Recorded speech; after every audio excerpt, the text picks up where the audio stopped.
This short video about the history of the Grand Canyon Lodge on the North Rim is presented by the Grand Canyon Historical Society. We grieve with so many others with the loss of this historic lodge on July 13, 2025, from wildfire. This video is presented in hopes that the memory and history of this structure will be preserved.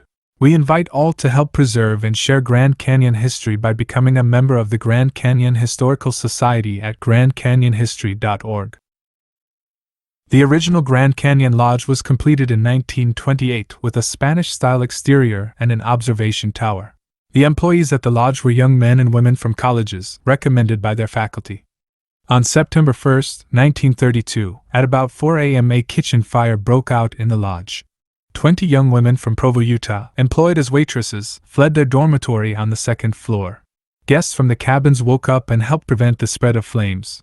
No lives were lost, but the original lodge was a smoldering mass of charred logs and cracked masonry. There were strong desires to have the lodge rebuilt as quickly as possible, but this was during the Great Depression. Visitors had declined at the park, and it would be difficult to economically maintain a new large lodge. A temporary building was built north of the lodge to receive visitors. It rivaled the beauty of the original lodge on a smaller scale. The lodge ruins stood for the next 4 years. A redesigned lodge, using some of the original stonework, was started in 1936. With concerns over fire suppression, the plans were reviewed by a fire control expert in Washington, D.C. The Ryberg Brothers Construction Company of Salt Lake City received the winning bid to build the lodge. About 180 men were employed to work on the project, chosen from 3,000 applicants. When construction began, they discovered there were problems with the surviving stonework.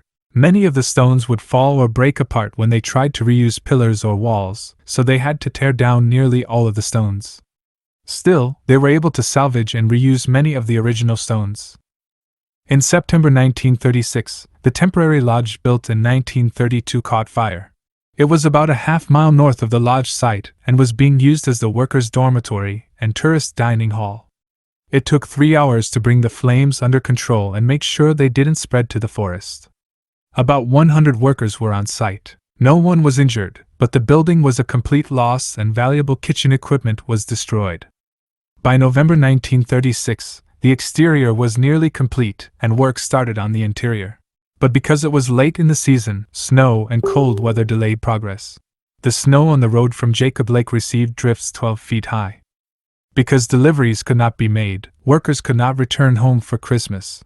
By February 1937, there was a food shortage for those who continued to work. Evacuation plans were put into place, but a large snowplow broke down trying to get to the snowbound. The alarming story was covered nationwide, much like the Apollo 13 incident many years later. 15 desperate workers from the lodge fought their way through snowdrifts toward the North Kaibab trailhead.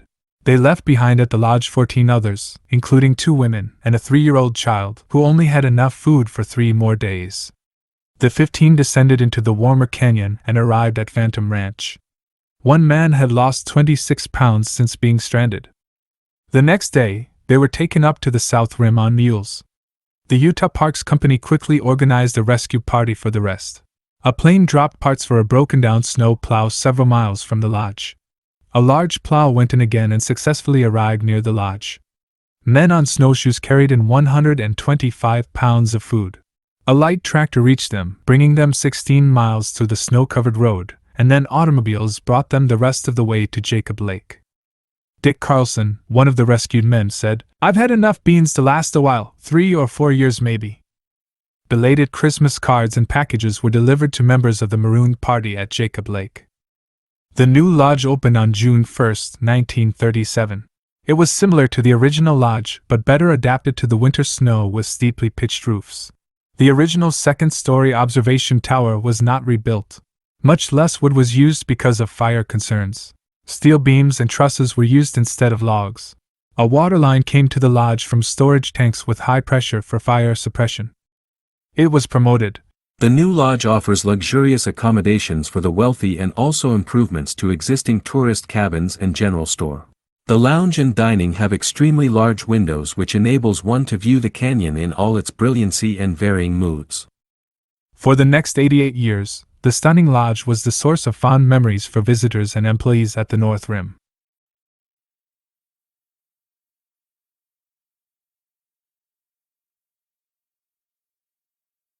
On July 13, 2025, a fire started by lightning 9 days earlier reached the area, burning down the lodge and as many as 50 other structures used by employees and tourists.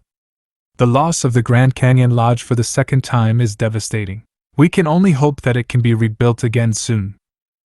This video was written and produced by Davy Crockett for the Grand Canyon Historical Society. Visit us at grandcanyonhistory.org. Help us continue to preserve and share the history of Grand Canyon by becoming a member of the Society. Also, use the subscribe button below to receive more videos like this one.